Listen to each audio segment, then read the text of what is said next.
Bienvenue dans Femmes Heureuses, le podcast, le rendez-vous incontournable pour toutes les femmes en quête de croissance. Je suis Coralie, coach de vie et passionnée de développement personnel. Mon objectif est simple, t'aider à libérer ton potentiel pour devenir la femme que tu as toujours voulu être et qui existe bel et bien à l'intérieur de toi. Alors, prépare-toi à te connecter, à t'épanouir et à briller. C'est parti! Bonjour mes femmes heureuses et bienvenue dans ce nouvel épisode du podcast. Je suis ravie de te retrouver aujourd'hui pour un épisode qui, je pense, va particulièrement résonner avec toi. On va parler d'un sujet essentiel, comment atteindre un nouvel équilibre dans ta vie. Que tu sois une maman qui jongle entre le travail et la famille, une entrepreneur qui cherche à tout gérer à la fois, ou simplement quelqu'un qui se sent parfois submergé par la vie quotidienne, ce sujet est fait pour toi. L'équilibre, c'est quelque chose qu'on cherche toutes à un moment ou à un autre. On veut trouver ce juste milieu entre nos responsabilités, nos aspirations personnelles et nos moments de bien-être. Mais avouons-le, ce n'est pas toujours facile de tout concilier. Parfois, on a l'impression d'être débordé, de courir après le temps et de ne jamais en faire assez, que ce soit pour nous-mêmes ou pour les autres. Dans cet épisode, on va voir 5 étapes concrètes pour t'aider à atteindre et maintenir cet équilibre. Ce sont des stratégies simples et applicables au quotidien qui peuvent vraiment faire une différence dans ta manière de gérer tes priorités, ton énergie et ton bien-être. Alors, si tu te sens parfois dépassé ou si tu as l'impression que quelque chose doit changer pour te sentir plus aligné, reste bien avec moi jusqu'à la fin de cet épisode. Je vais te partager des outils pratiques pour faire de l'équilibre un pilier central dans ta vie sans pour autant sacrifier ce qui est important pour toi. Et tu vas voir, l'équilibre, ce n'est pas un idéal inatteignable. C'est un processus évolutif que tu peux ajuster au fil du temps en fonction de tes besoins et de tes situations que tu traverses. On est prête? C'est parti. Je te dévoile tout de suite la première étape pour retrouver un équilibre durable dans ta vie. La première étape consiste à prendre le temps d'évaluer où tu en es aujourd'hui. Souvent, on avance à toute vitesse dans notre quotidien, en enchaînant les responsabilités, sans vraiment s'arrêter pour réfléchir à l'état actuel des choses. Le problème, c'est que sans cette pause nécessaire, il est difficile de comprendre pourquoi tu te sens débordé ou en déséquilibre. C'est un peu comme si tu naviguais en mer sans carte et sans boussole. Tu pourrais aller dans toutes les directions possibles, mais si tu ne sais pas exactement où tu te trouves, il est impossible de définir la bonne direction pour atteindre ton objectif. Et c'est pareil avec ton équilibre personnel. Tu dois d'abord comprendre ta situation actuelle avant de pouvoir apporter des ajustements. Voici quelques questions clés à te poser pour faire le point sur les différents aspects de ta vie. Où est-ce que je ressens du stress ou de la frustration? Quels sont les domaines de ma vie qui me procurent du stress? Peut-être est-ce le travail où tu as l'impression de ne jamais avoir assez de temps? Ou peut-être tes relations personnelles où tu te sens épuisé à donner sans jamais prendre de temps pour toi. Ensuite, demande-toi, suis-je satisfaite du temps que je consacre à moi-même? C'est une question vraiment essentielle car retrouver un équilibre, c'est aussi se donner la permission de prendre soin de soi. Est-ce que tu as assez de temps pour toi? Ou est-ce que tu passes ton temps à satisfaire les besoins des autres sans jamais penser aux tiens? Et la dernière question, y a-t-il des signes physiques ou émotionnels de déséquilibre? Le corps et l'esprit nous envoient souvent des signaux. Si tu es constamment fatigué, irritable ou si tu ressens des douleurs liées au stress, ce sont des indicateurs que ton équilibre est peut-être compromis. Est-ce que tu as remarqué que tu es épuisé émotionnellement ou que tu te sens déconnecté de ce qui t'apportait de la joie auparavant? Pour illustrer l'importance de cette étape, je vais partager une petite histoire personnelle. Il y a quelques années, j'ai eu un moment où je me sentais complètement déséquilibrée. Je travaillais beaucoup, je voulais tout réussir à la fois. Et je me suis rendu compte que je n'accordais plus du tout du temps à ma santé, à mon bien-être. J'ai commencé à ressentir une fatigue constante, à être irritable et à me demander pourquoi j'étais tout le temps sur les nerfs. C'est à ce moment-là que j'ai fait cet exercice et j'ai réalisé que je négligeais totalement ma santé physique, émotionnelle. Je négligeais complètement mes besoins de repos, mes besoins de divertissement, etc. En prenant conscience de ce déséquilibre, j'ai pu ajuster mes priorités. J'ai commencé à intégrer des moments de bien-être dans ma routine et c'est à partir de là que j'ai commencé à retrouver un meilleur équilibre. Et maintenant, je ne peux pas passer de mes routines, que ce soit le matin ou le soir, prendre ces 5 minutes pour moi, vraiment. Je t'encourage vraiment à prendre un moment pour toi, aujourd'hui ou dans la semaine, ou même là, mettre pause sur l'épisode et à poser ces quelques questions pour évaluer ta situation actuelle. Le but ici n'est pas de te juger ou de te mettre encore plus la pression, mais simplement de prendre conscience de ce qui fonctionne et de ce qui ne fonctionne pas pour toi en ce moment. On te dit bien en ce moment. N'oublie pas que ta vie évolue, que tu passes par des moments, donc ta routine forcément ne sera pas forcément toujours la même.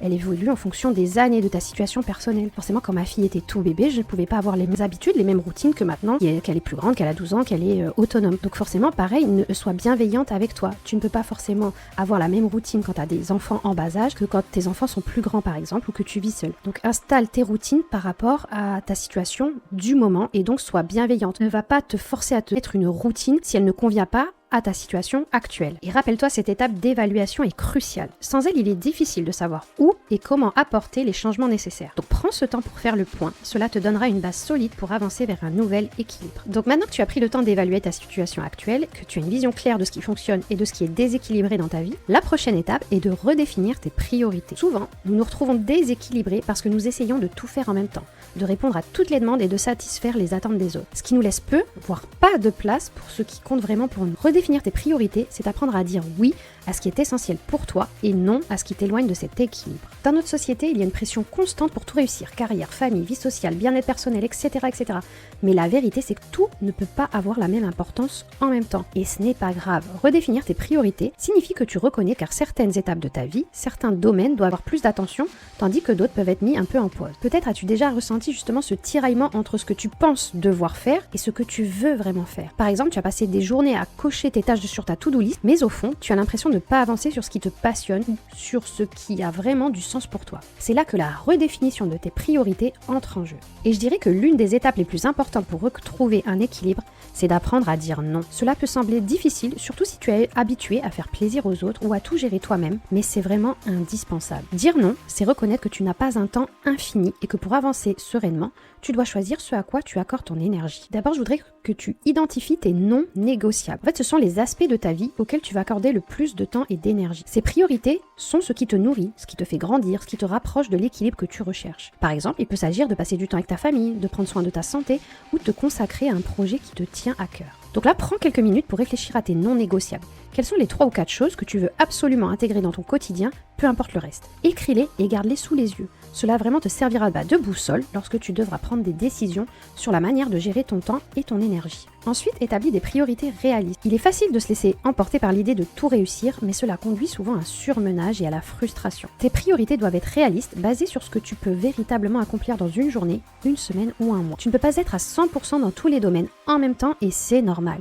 Il y aura des moments où ton travail demandera plus d'attention et d'autres où ta vie personnelle prendra le dessus. Fixe-toi des objectifs pour la semaine ou le mois en fonction de tes priorités principales. Par exemple, si la santé est une priorité pour toi, mets en place des moments dédiés à l'exercice ou à la méditation, même si cela signifie réduire le temps que tu passes sur d'autres tâches. Si passer du temps avec tes enfants est important, bloque des moments où tu leur es totalement dédié. N'oublie pas, dire non, c'est dire oui à ce qui compte vraiment pour toi. Maintenant que tu as évalué là où tu en es et que tu as redéfini tes priorités, il est temps de passer à une étape essentielle pour maintenir cet équilibre dans ta vie, c'est la création de routines équilibrées. Je t'en ai parlé un petit peu tout à l'heure. Pourquoi les routines ? Parce qu'elles constituent le socle qui te permet d'avancer avec stabilité et constance. Elles t'aident à rester ancré dans ce qui compte pour toi tout en facilitant l'organisation de ton quotidien. En mettant en place des routines adaptées à tes priorités, tu crées des habitudes qui soutiennent ton bien-être et te permettent de gérer ton temps de manière plus efficace. Souvent, nous avons tendance à penser que les routines sont rigides et ennuyeuses, mais en réalité, une bonne routine est flexible et conçue pour te libérer du stress, pour pas te restreindre. Quand tu sais ce que tu dois faire et à quel moment, tu réduis ta charge mentale liée aux décisions incessantes que tu dois prendre chaque jour. Les routines t'aident à structurer ta journée de manière à ce que tes priorités soient respectées sans que tu te sentes submergé. Et souvent, ce genre de routine, on sait les adapter aux enfants, la routine de soir, etc.,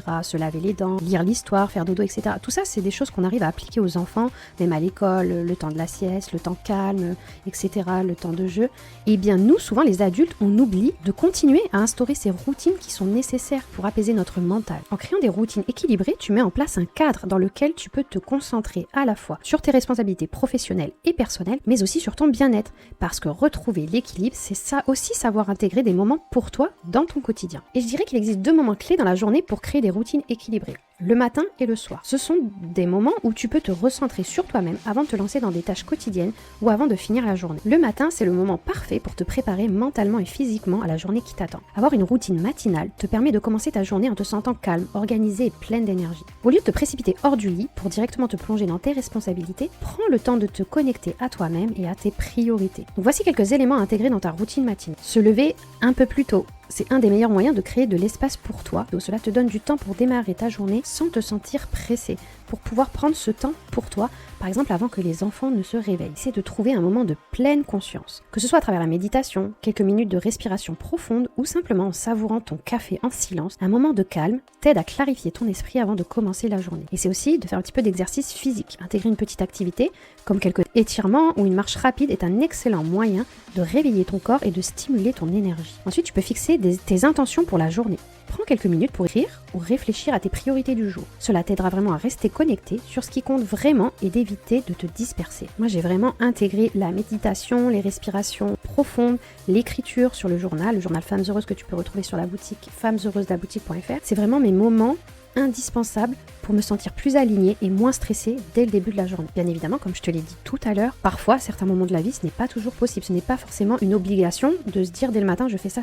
C'est sûr que si tu as un bébé qui se réveille avant, qui pleure, tu vas pas avoir le temps d'instaurer dès le matin au réveil, mais tu peux te dire, à tel moment, je ne sais pas, je vais essayer de faire ça, de m'instaurer un petit peu de moment pour la pleine conscience, pour m'étirer, etc. À toi d'adapter avec ta routine quotidienne. Ensuite, la routine du soir, c'est vraiment pour clôturer ta journée en douceur. Elle est tout aussi importante que celle du matin, car elle te permet de faire le point sur ta journée et de te détendre avant de te coucher. Elle t'aide à te déconnecter des responsabilités de la journée pour te concentrer sur ta récupération mentale et physique. Voici vraiment quelques éléments pour ta routine de soir. Par exemple, faire le bilan de ta journée, prendre quelques minutes pour écrire ce que tu as accompli dans la journée, mais aussi pour noter toutes les choses qui ont bien fonctionné ou non. C'est vraiment un excellent moyen de prendre du recul et de reconnaître tes progrès, même les plus petits. Et ça, tu vas le retrouver aussi dans le journal Femmes Heureuses. Tu as vraiment une section pour le matin, où tu prends 5 minutes pour toi le matin, et une section pour le soir, où tu prends 5 minutes le soir pour te recentrer. Et ça, c'est vraiment prendre du temps pour toi. Ça peut être aussi lire un livre, ou prendre un bain relaxant, en écoutant une musique. C'est aussi important en fait d'avoir un moment pour toi sans écran avant de te coucher. Ça, je le précise parce que souvent, on va perdre du temps, les réseaux sociaux, etc., le téléphone, alors qu'en fait, tu pourrais te faire du bien autrement en prenant le temps d'écrire, de faire le point, de lire, etc.,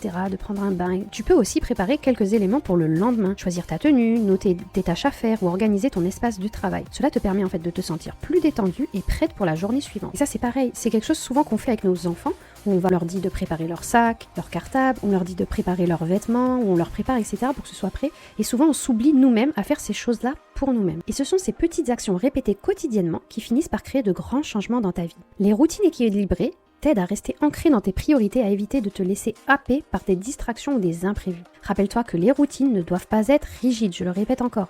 Elles peuvent être ajustées en fonction de tes besoins et de tes envies. Le but, c'est de créer un cadre qui te permet de vivre des routines avec plus de sérénité et d'organisation, et surtout de laisser place à ce qui compte vraiment. Je t'invite à réfléchir à ta propre routine matinale et du soir. Quels petits ajustements pourrais-tu faire pour commencer ta journée de manière plus équilibrée ? Peut-être te lever 10 minutes plus tôt pour méditer, ou tu pourrais aussi lire un petit peu avant de te coucher. Teste une routine pendant une semaine et observe comment cela change ton énergie et ta clarté d'esprit. N'oublie pas, ce sont les petites habitudes quotidiennes qui, au fil du temps, créent un changement dans la vie. Donc une fois que tu as évalué ta situation, redéfini tes priorités et mis en place des routines équilibrées, il est temps de travailler sur une étape clé, probablement l'une des plus importantes dans ta quête d'équilibre, c'est apprendre à lâcher prise. Lâcher prise ne signifie pas abandonner ou renoncer à tes objectifs. Bien au contraire, c'est reconnaître que tu ne peux pas tout contrôler et qu'en essayant de le faire, tu risques de t'épuiser émotionnellement et mentalement. C'est accepter que certaines choses échappent à ton contrôle et ce n'est pas grave. Dans notre quête d'équilibre, on a souvent tendance à vouloir tout maîtriser. Notre emploi du temps, nos performances au travail, nos relations personnelles et même la manière dont les autres perçoivent nos actions. Mais en réalité, le besoin de tout contrôler est l'une des principales sources de stress et de déséquilibre qui peuvent d'ailleurs mener au burn-out. Lâcher prise, c'est accepter que certaines choses ne se dérouleront pas exactement comme tu le souhaites et que ce n'est pas un signe d'échec. C'est un acte de confiance envers la vie et envers toi-même car tu es capable de t'adapter aux imprévus. Le lâcher prise te permet de te concentrer sur ce qui est vraiment important et sur ce que tu peux changer plutôt que de te battre contre ce que tu ne peux pas contrôler. Voici quelques stratégies pour apprendre à lâcher prise et intégrer cette approche dans ta vie quotidienne. D'abord, identifie ce que tu peux pas contrôler. Tu peux contrôler certains aspects de ta vie, comme la manière dont tu gères ton temps, tes priorités et tes actions, mais il y a de nombreux facteurs qui ne dépendent pas de toi, comme la réaction des autres, les imprévus au travail ou des événements externes. Donc chaque fois que tu te sens stressé ou que tu ressens une pression pour contrôler une situation, prends un moment pour te poser cette question. Est-ce que cette situation dépend vraiment de moi ? Si la réponse est non, respire profondément et rappelle-toi que tu ne peux pas tout maîtriser. Par exemple, si tu te sens frustré parce qu'un projet au travail prend du retard en raison de facteurs extérieurs, comme des collègues ou des délais imprévus, rappelle-toi que tu ne peux pas contrôler chaque détail. Donc concentre-toi sur ce que tu peux faire, comme gérer ton temps de manière proactive, communiquer avec ton équipe et ajuste tes priorités en conséquence. Ensuite, la pleine conscience est un excellent outil pour apprendre à lâcher prise. Lorsque tu es conscient du moment présent, tu te détaches des attentes futures ou des regrets du passé. Cela t'aide à accepter les choses telles qu'elles sont sans chercher à les changer à tout prix. Un bon exercice de pleine conscience consiste à prendre quelques minutes chaque jour pour simplement respirer et observer tes pensées sans essayer de les juger ou de les contrôler. Lorsque des pensées de stress ou d'inquiétude apparaissent, observe-les comme des nuages qui passent dans le ciel. Tu n'as pas besoin de t'accrocher à elles ni de leur donner de l'importance. Lâche prise, c'est aussi apprendre à ne pas s'identifier à chaque pensée qui traverse ton esprit. planifier. Un autre aspect important du lâcher-prise, c'est d'accepter que les choses ne seront pas toujours parfaites et que l'échec fait partie de la vie. En tant que perfectionniste ou simplement quelqu'un qui veut bien faire, tu peux avoir du mal à accepter tes erreurs ou les imprévus. Mais le lâcher-prise te permet de comprendre que tout ne doit pas être parfait pour être réussi. Un petit exercice qui peut vraiment t'aider à apprendre à lâcher prise, c'est tout simplement d'écrire. Chaque soir, prends quelques minutes pour écrire les choses sur lesquelles tu as essayé de trop contrôler pendant la journée. Note comment tu te sentais à ce moment-là et demande-toi si ces situations étaient réellement sous ton contrôle. Cet exercice en fait te permet de prendre du recul et de reconnaître où tu as mis trop de pression sur toi-même. Cela t'aide à être plus consciente de tes schémas de pensée et à changer progressivement ton attitude face aux situations imprévues. Je t'invite cette semaine à tester ces exercices de lâcher prise. La prochaine fois que tu te sens stressé ou frustré par une situation, prends une pause et pose-toi cette question. Est-ce que cette situation dépend vraiment de moi? Si la réponse est non, prends une grande inspiration et visualise cette frustration ou cette envie de contrôler comme quelque chose que tu laisses partir. Répète-toi que tu ne peux pas tout maîtriser et que cela ne remet pas en question ta valeur. Lâcher prise, c'est accepter que tu fais de ton mieux avec les outils et les circonstances que tu as à ta disposition et que cela suffit. Nous voilà à la 5e et dernière étape pour atteindre et maintenir un nouvel équilibre dans ta vie, c'est ajuster régulièrement. Ce qu'il faut bien comprendre, c'est que l'équilibre n'est pas quelque chose de fixe ou de définitif. C'est ce que je te disais un petit peu tout à l'heure. C'est un processus évolutif qui te demande des ajustements constants. Parce que tes priorités changent, tes responsabilités évoluent et de nouvelles situations viennent parfois bouleverser l'ordre que tu as mis en place. Donc la clé pour maintenir cet équilibre à long terme, c'est de savoir t'adapter et de faire des bilans réguliers pour ajuster tes actions en fonction de tes besoins. Nous avons souvent tendance à croire que l'équilibre, une fois trouvé, est un état stable et permanent. Mais la réalité est bien différente. L'équilibre est en mouvement, car la vie elle-même est en mouvement. Il y aura toujours des moments où tu devras mettre plus d'énergie dans certains domaines et accepter que d'autres passent temporairement au second plan. L'idée d'ajuster régulièrement, c'est d'accepter que ce qui fonctionne aujourd'hui peut ne plus fonctionner demain et que c'est parfaitement normal. Ce n'est pas un signe d'échec, mais plutôt la preuve que tu es à l'écoute de tes besoins et de tes priorités à chaque étape de ta vie. Pour ajuster ton équilibre, il est important de faire des bilans réguliers. Cela te permet de prendre du recul, de voir si tes routines fonctionnent toujours, si tes priorités sont respectées et si tu ressens toujours ce sentiment d'équilibre que tu cherches à atteindre. Je te conseille de prendre un moment chaque mois pour faire le point sur ton équilibre. Ce bilan mensuel ne doit pas être long ou compliqué. L'idée, c'est de simplement te poser certaines questions clés pour voir si tu es toujours en phase avec toi-même. Donc voici quelques questions que tu pourrais te poser lors de ce bilan mensuel. Est-ce que mes priorités sont toujours les mêmes qu'au début du mois? Ai-je respecté mes engagements envers moi-même? Quelles sont les choses qui m'ont stressé ou déstabilisé ce mois-ci? Quels ajustements dois-je apporter à mes routines ou à ma gestion du temps? Et je le répète parce que c'est vraiment très important, nous passons toutes par des phases différentes dans nos vies. Il y a des périodes où nous devons accorder plus de temps à notre travail, d'autres à notre famille, où notre santé demande plus d'attention par exemple. C'est ce que j'appelle les saisons de la vie. Et ça, c'est vraiment très important à comprendre cela. Pendant certaines saisons, il est normal que l'équilibre penche plus d'un côté que de l'autre. Ce qui est important, c'est d'être capable d'identifier quelle saison tu traverses et d'ajuster tes attentes et tes priorités en conséquence. Par exemple, si tu es dans une saison où ta vie professionnelle prend beaucoup plus de place, peut-être que tu devras accepter de ne pas passer autant de temps sur tes hobbies personnels. Ou inversement, si tu traverses une période de repos et de ressourcement, tu peux réduire un peu ta charge de travail pour te concentrer sur ton bien-être. Une excellente manière d'assurer que tu restes aligné avec tes priorités et tes besoins, c'est de planifier des moments réguliers de réévaluation dans ton emploi du temps. Tu peux les voir comme des rendez-vous avec toi-même en fait, où tu prends le temps de faire un état des lieux de ton équilibre. Tu peux soit chaque semaine prendre 15-20 minutes pour revoir ce qui a bien fonctionné ou non. Tu peux te demander, est-ce que j'ai bien respecté mes priorités cette semaine? Ai-je besoin d'ajuster quelque chose pour la semaine prochaine, etc. Et après prendre un rendez-vous aussi mensuel comme je t'ai dit, ou même après, voire même trimestriel. Tous les 3 mois, faire un bilan plus approfondi pour ajuster tes routines ou tes objectifs à long terme. L'un des aspects les plus importants de cette étape d'ajustement, c'est d'apprendre à être flexible. Parfois, nous avons tendance à nous accrocher à des routines ou à des plans qui à un moment donné fonctionnaient très bien, mais qui au fil de temps deviennent des sources de stress plutôt que de bien-être. Donc ne reste pas attaché à des habitudes ou des stratégies si elles ne te servent plus. Nous voilà déjà à la fin de cet épisode et j'espère que tu repars avec des outils concrets et des inspirations pour retrouver un nouvel équilibre dans ta vie. Pour récapituler, nous avons vu ensemble les 5 étapes essentielles pour atteindre cet équilibre. 1. Évaluer où tu en es actuellement. Donc prendre un moment pour faire le point sur ta vie, identifier ce qui fonctionne et ce qui ne fonctionne pas. 2. Redéfinir tes priorités. Apprendre à dire non à ce qui t'éloigne de l'essentiel et oui à ce qui compte vraiment pour toi. 3. Créer des routines équilibrées. Mettre en place des habitudes simples et régulières, surtout le matin et le soir, t'ancrer dans tes priorités. 4. Apprendre à lâcher prise, accepter que tu ne peux pas tout contrôler et te concentrer sur ce que tu peux changer tout en laissant de la place à l'imprévu. Et 5. Ajuster régulièrement. Donc c'est comprendre que l'équilibre est un processus évolutif et qu'il est important de faire des bilans réguliers pour t'adapter à chaque phase de ta vie. Maintenant, la balle est dans ton camp. Je t'encourage à commencer dès aujourd'hui en mettant en pratique l'une de ces étapes. Que ce soit en faisant ton premier bilan, en ajustant une petite routine ou en prenant le temps de lâcher prise sur une situation qui te stresse. L'important, c'est de passer à l'action, même petit à petit. L'équilibre ne se trouve pas en un jour, mais avec de la régularité et de la bienveillance envers toi-même, tu verras les choses changer au fil du temps. Si cet épisode t'a inspiré et que tu veux aller plus loin dans ton cheminement vers un équilibre de vie durable, je t'invite à découvrir mes autres épisodes où je partage des conseils pratiques et des outils puissants pour avancer dans ton développement personnel. Et si tu ressens le besoin d'un accompagnement personnalisé, où vraiment là on va creuser en profondeur, sache que je propose des séances de coaching individuelles où nous travaillons ensemble pour ajuster tes priorités, te recentrer et trouver des solutions concrètes pour mieux gérer ton quotidien. Donc tu trouveras toutes les informations sur mes réseaux sociaux ou sur mon site internet femmesheureuseslaboutique.fr. De plus, pour celles qui cherchent à apaiser leur mental, comme je t'ai dit, pour se recentrer, n'hésite pas à jeter un œil sur le journal Femmes Heureuses. C'est vraiment un outil parfait pour t'aider à retrouver ton alignement et t'accompagner dans ta quête d'équilibre au quotidien. Merci encore d'avoir pris le temps d'écouter cet épisode. J'espère vraiment que cela t'a apporté des clés pour avancer vers une vie plus équilibrée et plus épanouie. Prends soin de toi et n'oublie pas, tout commence par un petit pas. Je te dis à très bientôt pour un nouvel épisode inspirant.